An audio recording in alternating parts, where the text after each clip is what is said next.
In this video, I'm going to show you how to import audio to Audiotool. Now, the first thing you want to do, of course, you want to open up your project. Then you want to go to top left, click on project, and then do sample upload, and then upload sample.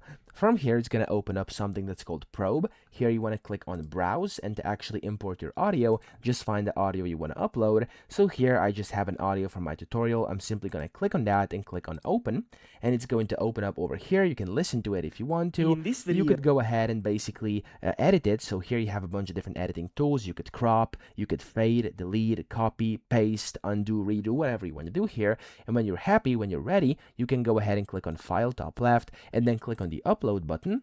Then, of course, here you can go ahead and press OK, and then ignore if you want to, up to you, or you can fix that. And then you can just go ahead and basically change the name. I'm going to leave it like it is, and then you can add a description or a tag. I'm just going to add a tag, which is tutorial. There we go. You can make it one shot or loop, and then here you can add if you want to make it visible to all users or not. Just click on upload. It's going to take a few seconds for this to upload. Now, usually when this bar comes to the very far right, it's going to take a few more seconds, and then your audio is going to be fully uploaded, and you are ready to actually import it and start using it inside Audiotool. So wait for a few seconds over here. Whenever that's done, we're going to switch over to the previous window. There we go. Press OK. I'm going to click on here. There we go, to close this. And then you want to go to the top right inside your project, click on the plus button.